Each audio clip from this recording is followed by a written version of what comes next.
Hello again everybody. Well, today I'm going to go for a bit of a walk up Fan Brycheiniog. I think that's how you say it. And there's supposed to be the remains of a crashed vampire near the top, so we might have a little look for that as well.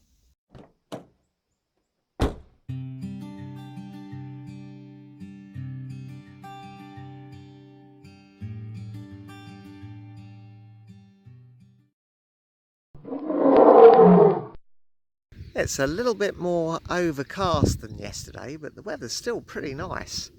Our route is going to take us up that way, I think. Just away from the car park, look, and we've got to cross this little stream. And it's just a matter of following this fairly clear path, I think.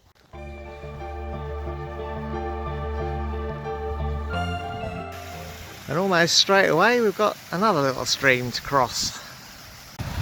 Some pretty nice little waterfalls there. And a nice ford to cross at with some sheepy chaps here.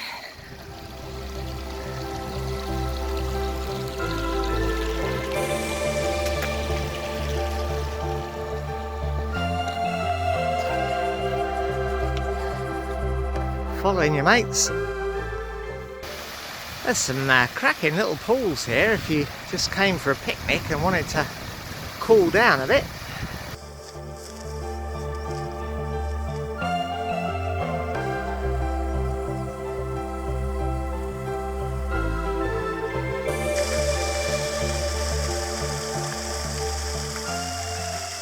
Some ruins on the far side of the stream there as well, remains of maybe some stockades for farm animals, or possibly a little farm, don't know really.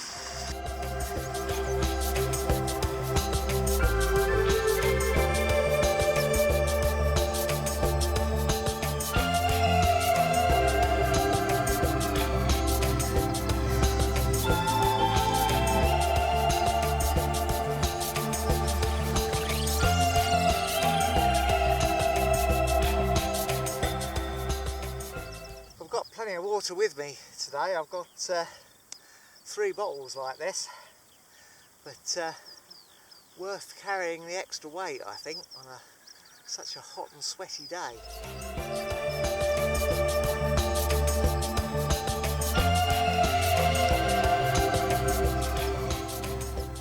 Look at the view over there though, look, cracking. I think in the centre of the screen there you can just about see the top of Penny Fan. And down there you can see my car. And over there in the distance is Fan Brycheiniog, which you can see me climbing up in a different video. I'll put a link to that on the end screen. Getting quite a few of these little tufts of cotton grass growing in the boggy bits. It's quite nice.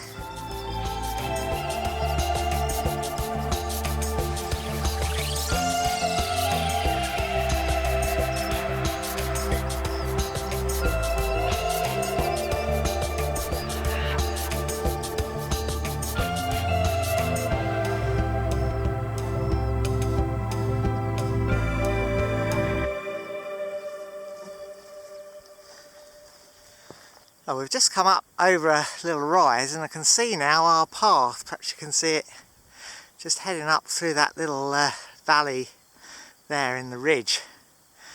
The other way to get up here is to walk all the way along that ridge there, but didn't really fancy doing that in this heat. I thought it would be better to climb up a really steep slope instead.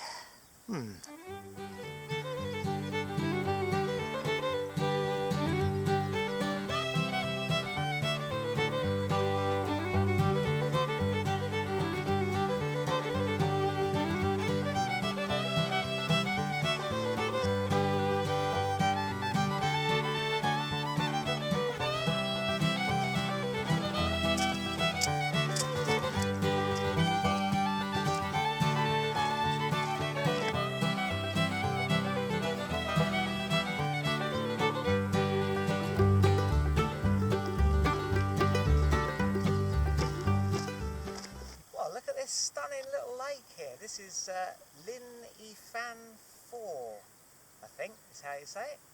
Anyway, cracking little lake, isn't it? This would be an excellent spot to wild camp, I think. Anyhow, there's our route up. Time for a drink and a snack before I head up.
There's some people up ahead that passed me.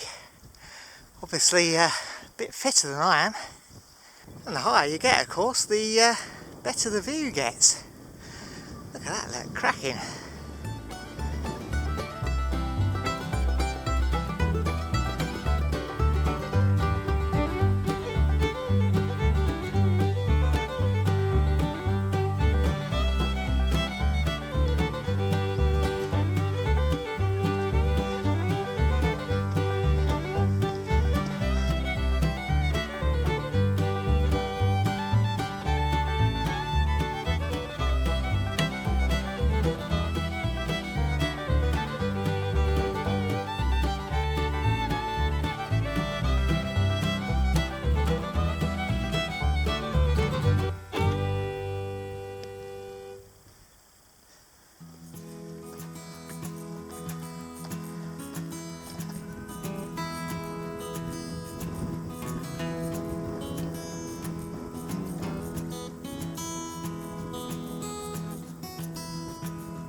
Righto, just this last few steps to the top then.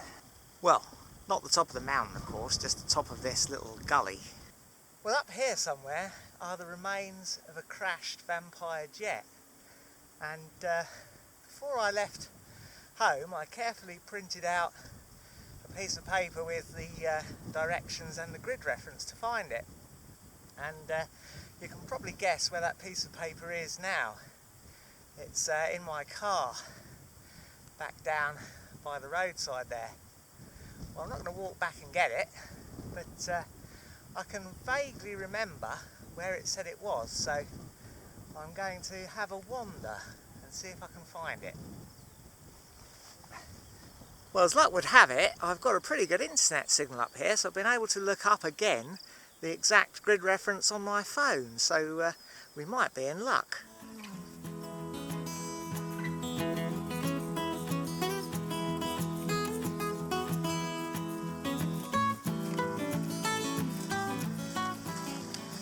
Well there, even if we don't find the crash site, it's well worth the walk just for this fantastic view.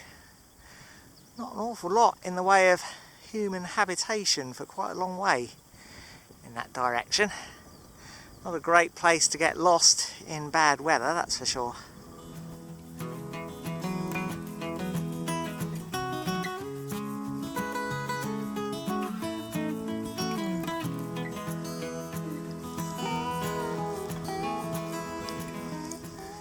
We're now tucked on the back slopes of Fan here, and it's really the first time in the walk that I haven't been able to look back and see the car. Now, according to the grid reference, I should be more or less directly above it, so it should be in the gully down there. But I can't see anything, so I'm going to head down a little bit lower and see what I can find. So I think I can see it in the distance.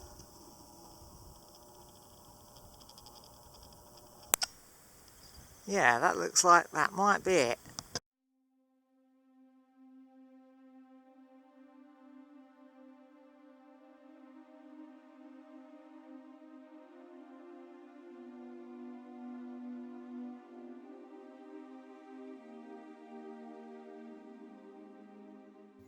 This de Havilland Vampire VZ106 crashed here on the 9th of October 1953 on a general training flight on a day with low cloud. 21-year-old pilot officer J.R.B. Baldock was sadly killed in the crash. It's a sign of how remote this spot is that the wreckage was not located for a week after the plane went missing. The wreck was discovered by a farmer attending his sheep.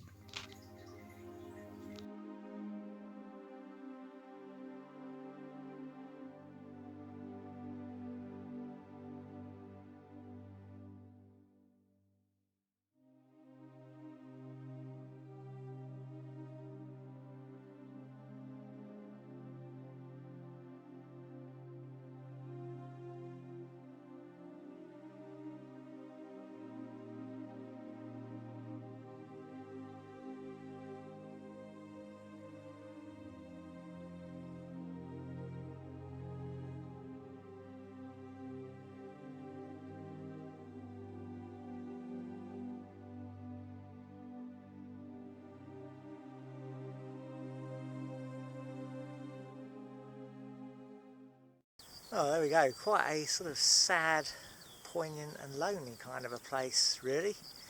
It's a beautiful sight and a beautiful valley, but yeah, a bit of a tragedy took place here, I guess. Well, it shouldn't have to be said, of course, but obviously if you visit sites like this, then don't take any souvenirs and don't leave graffiti and that sort of thing. This site being pretty remote and difficult to find hasn't suffered too badly, I don't think, in that respect. It wouldn't have been laid out like this. This is not how it crashed. I understand people have come up and laid it out roughly in the shape of the aircraft, which I guess is a reasonable thing to do. And there is a little bit of graffiti on it. Some of it you might describe as sort of respectful graffiti, I suppose, sort of memorial type stuff. Not sure really how people feel about that, but there is some just names and dates of people who've obviously just come up here and left their mark, so probably don't do that really. Anyway, I've got me kettle on here, and I want to sit here and have a bit of a tea.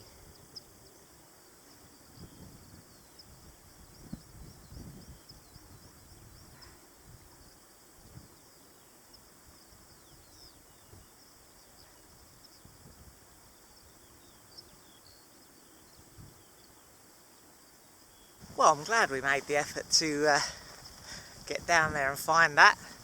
Now it's a case of backtracking back up to that ridge.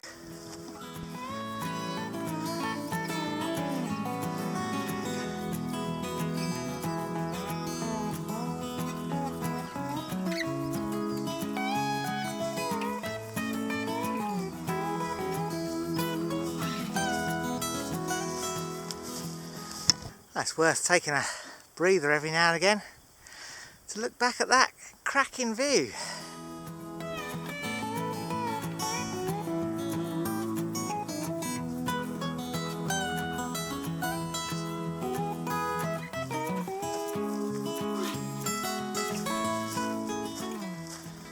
So you might have noticed that I'm on my own today, obviously, and a few people have asked about the wisdom of going for a walk like this on your own. And I guess there are a few considerations.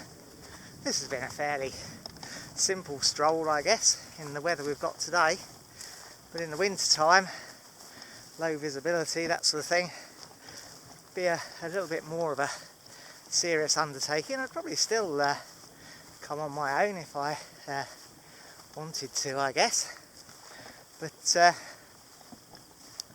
I suppose the thing is really to just know your limits, I guess, and make sure you stay within them. Make sure somebody knows where you are, where you're going, and roughly sort of expect you back at some point. And take it easy, because even on a day like this, I guess you could break your ankle or something, and then I guess I could still get down with a broken ankle, but it would take me an awfully long time. And I guess there's a chance someone would have called out mountain rescue and I'd meet them on the way down, I suppose. But you may of course suffer something more serious, which means you can't make your own way down. People always say things like, well, what if you had a heart attack? Well, I suppose there are numerous examples of what might happen if you had a heart attack, even if you're just driving down the motorway. So I don't tend to worry too much about that. But it is nice coming for a walk on your own, especially a place like this. I've seen one couple who were wild swimming in that lake earlier, and one group of 3 people who came up the steep bit just before me. I showed you them on the film. But other than that, I've seen no one else all day. I can actually now see a small group of people going up the ridge, but I guess they'll be long gone by the time I get there.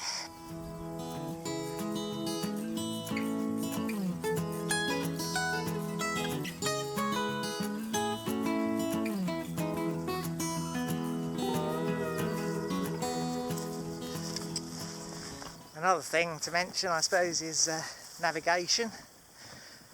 Today it's pretty easy because it's such a lovely clear day, but the weather can close in suddenly up here, even on a day like this, so have to be a little bit ready for it. You may have noticed I've got my Garmin GPS thingy running, so that's plotting where I am. I've also got View Ranger running on my mobile phone, and I have a map and compass in the bag. So I'm always keeping an eye roughly on where I am on the map. I have to say, although you definitely shouldn't rely on your mobile phone, I do go to it out of preference just for the big screen and the wide view it gives me of the OS map. It's a lovely clear plot of exactly where you are. But of course the battery could run out and leave you stranded if that's all you have to rely on. I can navigate pretty well with a map and compass, so as long as I know roughly where I am, even if the thick mist come down, which is extremely unlikely today, but not impossible, I guess, I could still locate myself and find my way down. So just make sure you've got some way of knowing where you are and where you're going, really. So I'm now back to the ridge, and no excuse really not to go up to the top. It's only about 1:30, and there's a lot more people about now. There we go, it doesn't look that far to the top, does it? But I bet it's a bit of a one that makes me puff. Bit of a gully there down to the lake. That's the very quick way down. Don't recommend that, I don't think, at all. Looks like a few people have scrambled down there though. I can see footprints heading down that way. Be a bit bold, I think, to scramble down there.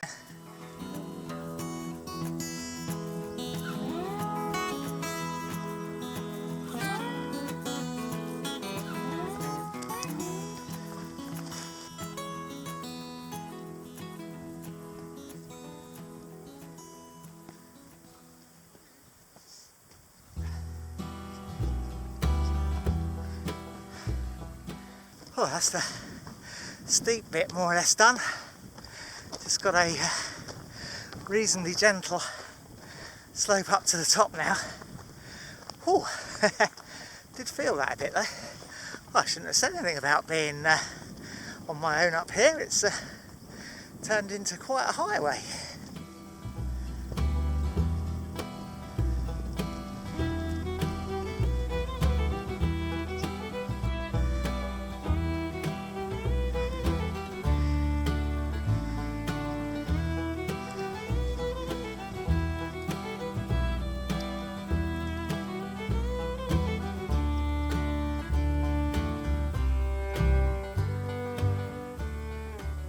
Now we should, if we go just round the corner along the ridge, be able to drop down and meet that path which goes back down to the lake.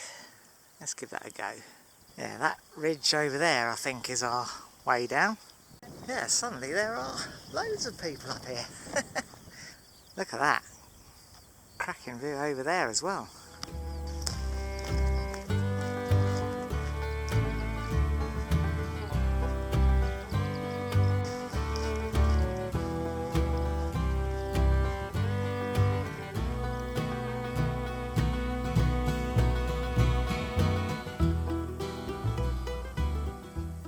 There we go, this is our way down.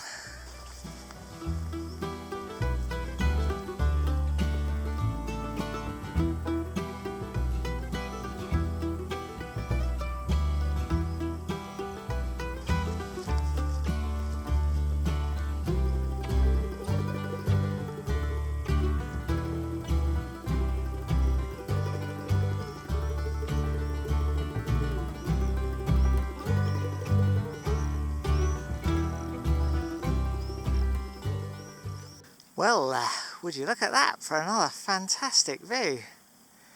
It's getting a little misty and murky now. A little bit of haze coming in. It's definitely nicer to do more of a circular walk though, rather than go back the same way. Definitely prefer that if at all possible. Well, we've come to this little crossing of footpaths. That's where we've come down from. I have to say, going downhill is my least favourite thing. It always makes my knees hurt a little bit. Anyway, that's the way we're heading on. I think that's the West Brecon Way footpath, but we can follow that back round and round the lake, back to where we first joined the lakeside earlier this morning.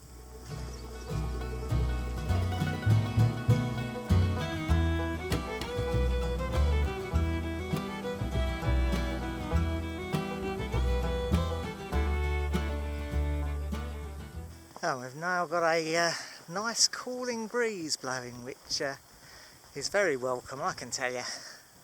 And yeah, up there is where we were really not too long ago.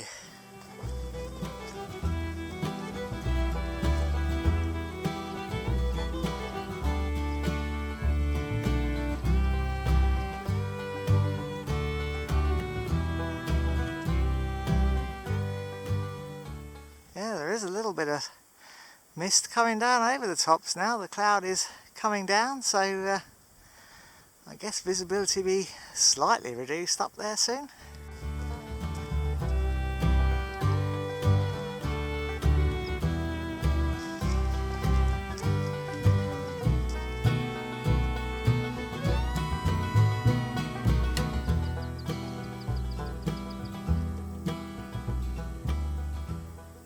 Oh, I can see the lake in the distance there. Look at that. Looks quite inviting, doesn't it? Looking back though, you can see that mist coming down quite heavily. Oh, the last little bit of descent now down to the lake. Well, we've made it down to the lake and this lovely little beach. It's actually started to rain, but still very warm, so I don't know, I'm going to put my waterproof on, to be honest. I'll just get so hot sweating in it. But I'm going to have a little bit of a paddle in a lake in Wales in the rain.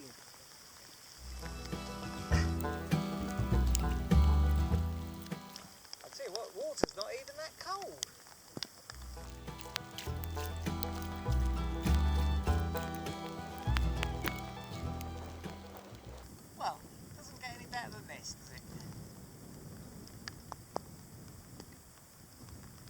Well, that was nice, and that shower didn't last long. Quite a few other people came down and joined me. They're all back there still having a paddle. Anyway, I'm going to press on and get back to the car, I think. Can't really get enough of this wonderful lake though. I do like it here. Oh, now we're back on the same path that we came up on from where we parked the car, so I'm going to stop filming now and I'll see you back at the car.